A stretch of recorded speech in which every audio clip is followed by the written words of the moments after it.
Pois é, vou trazer as informações referentes à PEC da anistia, porque a Câmara aprovou o texto principal da PEC da blindagem, ou a PEC das prerrogativas, que amplia o foro especial e protege parlamentares não só em relação a investigações criminais, mas também na área civil. Os deputados também aprovaram estender o foro especial para presidentes de partidos políticos com representação no Congresso, mesmo que não tenham mandato parlamentar, além da votação secreta para autorizar ou não a investigação contra deputados e senadores. Isso tinha sido retirado e acabou voltando por meio de uma emenda, um jabuti.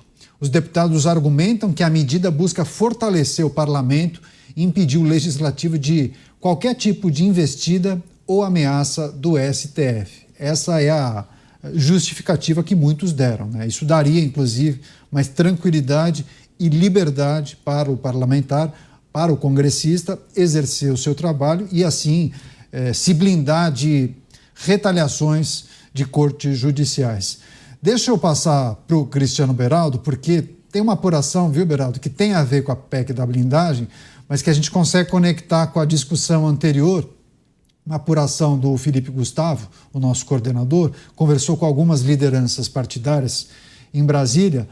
Hugo Mota, presidente da Câmara, tinha acordo com o governo e com partidos do centro para derrotar a anistia ampla, geral e restrita, mas poderia aprovar a versão light. Tanto que nós falávamos daquela reunião, o que será que aconteceu naquela reunião de Hugo Mota com representantes do Planalto? Pois bem, só que havia um acordo entre os partidos em relação à PEC da blindagem. E o Partido dos Trabalhadores descumpriu o acordo que tinha sido firmado entre as lideranças dos partidos sobre essa proposta de emenda à Constituição. A maior parte dos parlamentares do PT votou contra a medida. 12 votaram a favor, mas a maior parte do PT votou contra. Isso irritou muito o Centrão.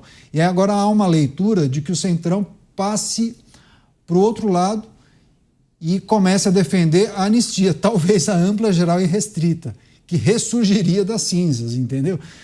Enfim, leituras que vêm sendo feitas lá no Congresso Nacional e algumas sinalizações de que isso poderia acontecer, inclusive, com algumas figuras abrindo mão de desejos ou de coisas que foram negociadas lá atrás. Inclusive Jair Bolsonaro aceitando abrir mão da eleição, abrindo mão de ser candidato, inclusive sinalizando, pode até tirar a reversão da inelegibilidade do texto. Enfim, muitas coisas sendo discutidas, mas que tem ligação também com a aprovação da PEC da blindagem. Beraldo? Pois é, isso é um exemplo para a nossa audiência entender como é que as coisas de fato acontecem em Brasília. Não há uma convicção na opinião sobre injustiças cometidas com aqueles manifestantes do 8 de janeiro.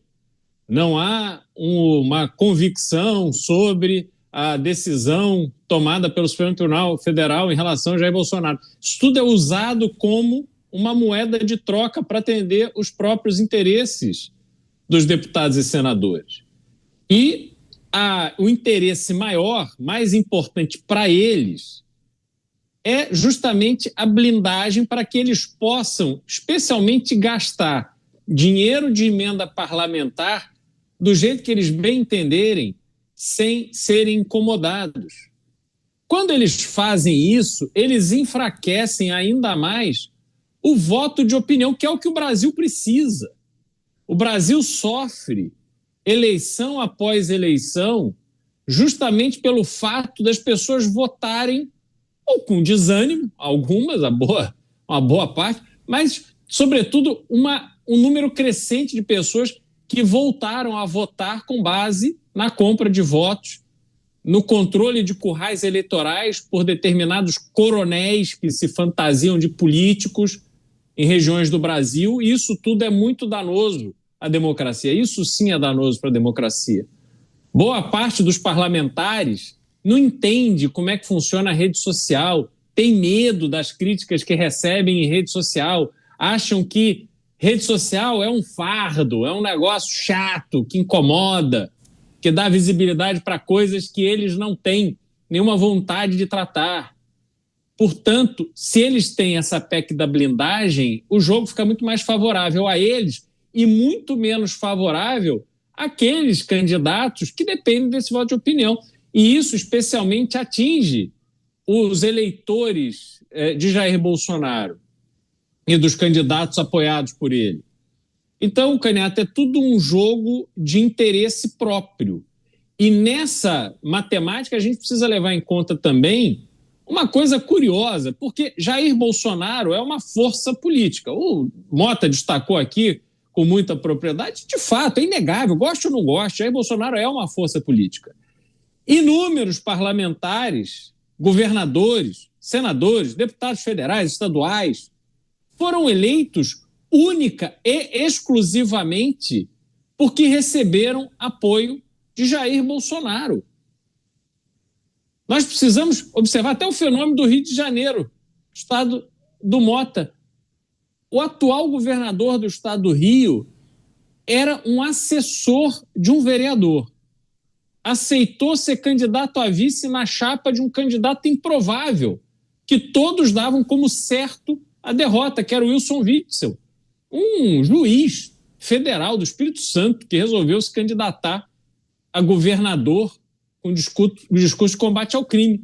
Aconteceu aquela eleição completamente atípica em 2018, Wilson Witzel foi eleito, para surpresa de todos. Brigou com a Assembleia Legislativa, que não é flor que se cheire, sofreu impeachment, foi posto para fora. Quem assume o governo? Aquele ex-assessor de vereador. Virou governador do estado. De repente, ele é reeleito, vence no primeiro turno graças ao apoio de Bolsonaro. Porque se não tivesse sido ele o candidato de Bolsonaro, não teria chance de vitória. E agora, passados já 2 anos e meio desse mandato, está em completa desgraça, muito mal avaliado, enfim, talvez não consiga nem viabilizar sua candidatura ao Senado. Então, isso para demonstrar essa força do Jair Bolsonaro e terminar fazendo um questionamento, Candiato. Alguém que tem este comando de uma parte tão expressiva da política brasileira, sobretudo em Brasília, não deveria já este grupo, até porque tem 2 filhos no Congresso Nacional, não deveria esse grupo ter dito: este aqui é o texto, esse é o texto que será proposto, e qualquer negociação será feita em cima deste texto aqui? Mas parece que não é isso que acontece. A gente fica ouvindo isso, um apresenta isso, depois o outro tem uma ideia, aí cadê a liderança? Cadê a firmeza na liderança? Cadê o controle dessa gente que, se for largada sozinha na eleição do ano que vem, vai fazer igual outros aí que tiveram 3 mil votos na campanha para a reeleição depois de terem 1 milhão na campanha de 2018. Então, eu não consigo compreender por que é tão difícil exercer esse comando, essa liderança e colocar esse assunto no rumo certo. Pois é, enquanto os nossos comentaristas trazem os pontos de vista em relação a essas matérias importantes, a nossa produção segue monitorando o que acontece em Brasília. Tem uma imagem recuperada, inclusive, dos parlamentares da oposição conversando no plenário sobre o PL da anistia. E aí tem uma informação importante que chega da capital federal, que os congressistas da oposição conseguiram um acordo com Hugo Mota. Essa é uma informação muito importante. Conseguiram a autorização para que a votação sobre o PL da anistia, inicialmente da urgência e depois do próprio projeto, pudesse ser de forma remota. Isso é importante. Por que é importante? Havia o receio de que fosse autorizada a votação, que isso fosse colocado em pauta, mas que não houvesse o número suficiente de parlamentares para aprovar a urgência da anistia. E aí a oposição consegue a autorização de Hugo Mota, ou pelo menos encaminha um acordo com o presidente da casa para que os parlamentares, para que essa votação possa acontecer de forma remota, né? De forma híbrida. Os parlamentares que estiverem em Brasília podem participar registrando o voto no plenário, aqueles que não estiverem podem fazer isso de forma virtual. Cada parlamentar tem um sistema próprio da Câmara dos Deputados que eles conseguem fazer a votação utilizando o telefone celular. E aí, a depender do resultado da urgência, prestem atenção, o PL da anistia poderia ser pautado, inclusive hoje, e aí eventualmente a aprovação poderia acontecer. Claro que esse seria o cenário em que tudo daria certo, né? Aprova a urgência e, momentos depois, colocam em votação o PL da anistia, em havendo naturalmente o número suficiente de votos, conseguiriam aprovar esse projeto de lei da anistia. Articulações sendo feitas neste momento em Brasília, na tentativa de avançar com o PL da anistia. Inicialmente, com o requerimento de urgência. A urgência sendo votada e depois, se houver um entendimento, o PL seria colocado em votação no plenário. Você, Dávila, informação que chega agora, inclusive, colaboração do nosso amigo, repórter apresentador, o Bruno Pinheiro. Caniato, vamos dizer, a seguir o seu raciocínio, como se esse cenário perfeito acontecesse. Ou seja, o projeto da anistia é colocado hoje de madrugada, que é sempre de madrugada que essas coisas acontecem, né? É colocar de madrugada em votação, é aprovado. E amanhã você acorda, manchete, é projeto de anistia ampla, geral e restrita aprovada na Câmara. Bom, o que vai acontecer? Senado. Vai pro Senado. Aí chega no Senado, o senador, o presidente do Senado, que a gente conhece muito bem, Davi Alcolumbre, que não tem nenhuma simpatia por esse projeto, vai começar a criar enormes dificuldades para que ele tramite na Câmara. E se tramitar, vai ser derrotado. Então, ou vai sofrer emendas. Sofrendo emendas, volta para a Câmara. Chega na Câmara, tem que derrubar ou não o processo. Bom, e aí, se aprovar o projeto, derruba todos os vetos do Senado quando ele volta para a Câmara. Aí o que vai acontecer? Vai para o Supremo. Aí chega no Supremo, a coisa não anda. Então, assim, a gente precisa entender esse enredo, que é um absurdo total. Eu já digo, o ato mais inconstitucional no projeto de anistia partiu do próprio Supremo, quando ministros do Supremo já manifestam a inconstitucionalidade de um projeto que inexiste. Você nem sabe o que você está votando e eles estão julgando que é inconstitucional. Isto é inconstitucional. Esta atitude dos tais guardiões da Constituição que é inconstitucional. É um absurdo isso. Então, assim, vamos colocar as coisas como elas são. Então, assim, por mais que esse projeto, se for aprovado, vai ter que passar por essa via sacra inteira, vai sofrer enormes modificações, vai ter que voltar e voltar. Então, não é uma coisa que a imagem que passa assim, não, hoje vota anistia, amanhã é promulgada e está tudo certo. Não, ainda tem um longo caminho pela frente. Então, esse é o primeiro ponto. E aí eu queria voltar no assunto da PEC da blindagem, porque é um tema muito importante para o nosso público compreender. O que é a PEC da blindagem? É o Congresso Nacional recuperar o seu poder constitucional, lá da Constituição de 1988, que dava ao parlamento a prerrogativa de, quando deputados e senadores fossem obrigados a responder um processo judicial, era preciso a autorização do Congresso, ou da Câmara ou do Senado. Esta medida foi derrubada em 2001. E aí o que aconteceu? Uma enxurrada de processos contra parlamentares, alguns evidentemente cabíveis e outro como forma de pressão política. Então, o que o Congresso está fazendo? Aprovando a PEC da blindagem para voltar a ter este poder de autorização das casas, ou do Senado ou da Câmara, para poder processar judicialmente um parlamentar. Então, isto é a questão legal. Qual é o problema disso? Essa história do voto secreto. Por quê? Quando em 1978 tinha voto secreto, era para prevenir justamente perseguição política dos deputados, daqueles que votavam contra ou a favor daquela matéria por causa de pressão política. Era para preservar o deputado. O contexto de hoje é completamente diferente. Manter o voto secreto hoje é para malandragem. E aí, Caniato, tem uma coisa extraordinária, um fenômeno político que hoje nós vamos revelar no Pingos nos Is. Quando se trata de sem-vergonhice e malandragem, não tem polarização. Do PT ao PL, todo mundo vota. Você já reparou isso? Quando a sem-vergonhice está na pauta, não existe oposição, situação, não existe polarização, não existe radicalismo, não existe nada. Existe voto e aprovam. E querem aprovar essa história do voto secreto, porque a verdadeira intenção é blindar os parlamentares de não responder à imoralidade do gasto com as emendas PIX. Essas emendas descabidas, emendas parlamentares que hoje tomam uma fatia de 70 bilhões de reais, nós não sabemos como elas estão sendo gastas sem nenhum critério. E aí, Caniato, veja só, nós tivemos agora, a Controladoria Geral da União acabou de fazer um levantamento de 10 municípios, 9 têm irregularidades na emenda PIX.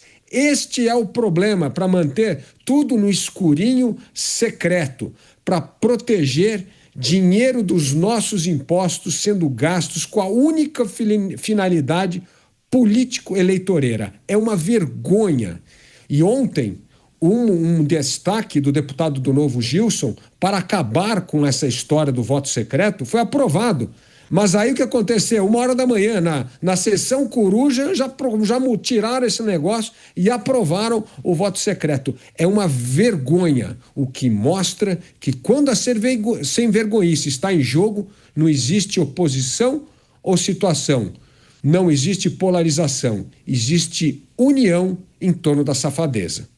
Agradecer a Heloína Marques, enviou uma foto assistindo ao programa Os Pingos nos Is. Ela assiste, tira a foto, manda pra gente. Obrigado, viu, Heloína? E ao tema, essa discussão que a gente faz agora é justamente o tema da enquete do dia. A pergunta é, se a PEC da blindagem também passar pelo Senado e for promulgada, você que nos acompanha, acredita que os parlamentares terão mais liberdade para aprovar medidas sensíveis, como, por exemplo, o PL da anistia? 2 caminhos para você votar. Sim, porque eles poderão aprovar essas matérias polêmicas, porque hoje em dia eles têm medo, medo justamente da retaliação do STF. Ou você acha que não vai mudar nada, porque eles querem mesmo estar protegidos contra eventuais processos de cassação. Vote em jovempan.com.br ou na nossa conta do YouTube, Os Pingos nos Is, no YouTube, tem também essa mesma pergunta. Deixa eu passar para o Roberto Mota. O Mota também vai trazer análise sobre a articulação nos bastidores em torno do PL da anistia, a possibilidade de votar a urgência hoje, mas também talvez uma mudança de postura do Centrão em razão de um não cumprimento de acordo, principalmente em relação ao Partido dos Trabalhadores. Mas PEC da blindagem aprovada. Mota. Eu quero explorar um pouco esse ponto levantado pelo Dávila sobre a origem dessa ideia do voto secreto do parlamentar, né? Na origem, isso foi criado para impedir retaliação contra os parlamentares. Será que o contexto hoje é mesmo diferente? Será que o parlamentar hoje não tem medo de retaliação? Bom, por princípio, eu sou contra parlamentar votar de forma secreta, porque eu acho que o eleitor tem que saber como o seu representante vota. Esse é o meu princípio. Mas isso nas condições normais, meus amigos. Eu não acho que o Brasil vive condições normais. Nós vivemos um momento, não custa lembrar aqui, eu acho que nós comentamos isso ontem, nós vivemos um momento no qual alguns jornalistas são encarregados de transmitir, através das suas matérias, avisos aos parlamentares, para que eles votem ou deixem de votar certas matérias, ou sofrerão consequências jurídicas.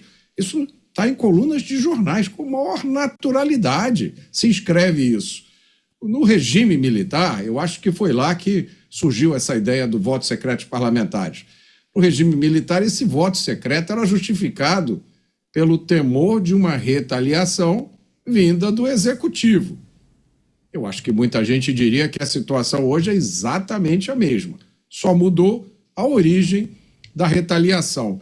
Ainda assim, eu vou admitir, eu acho extremamente difícil, principalmente para o cidadão comum, que tem tanta coisa para cuidar, e aí fica surpreendido por essas pautas. Nisso o Dávila tem razão, né? Toda hora pipoca uma coisa e você tem que avaliar se isso é certo ou errado. Então essa questão de votação secreta, é votação secreta de parlamentares para autorizar uma possível ação penal contra um parlamentar. Então alguém quer abrir, o Ministério Público quer abrir, processar um parlamentar, o Congresso precisa aprovar isso, precisa votar. Eu acho muito complicado para um cidadão comum avaliar isso, o que é certo e o que é errado. Mas, olha, se o PSOL e a maioria do PT votaram pelo não, eu acho inevitável que a gente ache que o caminho correto é o sim. Você, Cristiano Beraldo, não falou sobre a aprovação da PEC da blindagem, as análises dos nossos comentaristas, o que é preciso considerar em relação à decisão que foi tomada pela Câmara, lembrando que isso passará pelo Senado, uma dificuldade adicional, porque alguns já se posicionaram contra essa medida. Você, Beraldo? Mas eu não tenho dúvida de que ela vai passar, Canhato, porque, como Dávila e Mota falaram, né, há uma união ali para se beneficiar e se proteger. E o que nós assistimos ontem, na votação dessa PEC da blindagem, foi justamente essa manipulação da agenda para proteger os próprios interesses e que acabou prevalecendo. Então, o Dávila trouxe aqui que, num determinado momento, houve a derrubada desse voto secreto, que logo voltou, porque sem o voto secreto, sem a possibilidade de sorrateiramente eles se protegerem, a PEC perdia sentido. E aí encontraram uma forma de fazer ressurgir essa questão do voto secreto. E com isso, o Congresso vai dando as suas caras. O Centrão, Canhato, é o Centrão que comanda o Brasil já há muito tempo, há décadas. É um grupo de políticos que está ali só para se defender e colocar em prática os seus próprios interesses. Eles comandam o Brasil. A gente vê, infelizmente, alguns deputados de oposição que estão ali com a faca e o queijo na mão, mas parece que são tomados por uma preguiça brutal de fazer o trabalho duro que precisa ser feito. Ser deputado federal não é simplesmente ir para Brasília na terça, voltar na quinta e fazer aquilo que o líder ou o presidente do partido manda. Não. Há um regimento, é preciso estudar as matérias, é preciso se dedicar, é preciso colocar em segundo plano os vídeos para a rede social e se aprofundar no trabalho que precisa ser feito. Até porque o trabalho não consiste só na aprovação de projetos, mas boa parte do trabalho de um deputado federal consiste em impedir que determinados projetos avancem e saber fazer isso mesmo sendo a minoria em alguns casos. Como essa turma do Centrão deita e rola, porque eles estão lá só fazendo isso, vivem disso, vivem isso 24 horas por dia, 7 dias por semana, vão se dedicando a manter o poder que é tão benéfico a eles. E aí eles tiram vantagem disso. E nós vimos isso com a questão da PEC da blindagem. O governo se dividiu.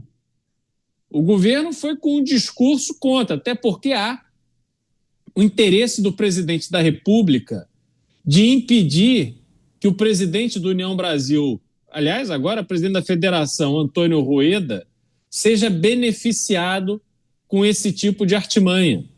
Antônio Rueda que está aí, enfim, no alvo de vários ataques, e há, por algum motivo, uma antipatia imensa do presidente da República em relação a ele. E a PEC da blindagem protege, curiosamente, os presidentes de partidos, que mesmo aqueles que não têm mandato. Então, é sempre um jogo pessoal, sempre um jogo de interesse pessoal. E a questão da PEC da anistia, ela vai andar ou não vai andar como efeito colateral de outros interesses. E, só para terminar aqui, Canhá, destacando que não adianta nada a Câmara fazer esse movimento e se votar um projeto de anistia, como trouxe o Dávila aqui, que não esteja combinado com o Senado. Não vai valer de absolutamente nada. Será uma vitória de pirro daqueles que estão na Câmara, para depois ficarem lá apontando o dedo para o Senado, porque no Senado simplesmente não vai andar se o presidente do Senado não estiver de acordo. Então, não estou vendo essas articulações serem feitas. Pois é, mas será que a União Brasil não vai pressionar o presidente do Senado? Enfim, continuaremos essa discussão depois. Beraldo acha que não. Agradecer muito a Alexandre Keuneck, a Fred Amaral, o Renato Campos e o José Buboltz. José Buboltz também mandou uma foto assistindo ao programa Os Pingos nos Is. Muito obrigado pela audiência. Rápida parada, daqui a pouco a gente volta com mais notícia, mais discussão, mais análise. Eu conto com você, hein? Até já.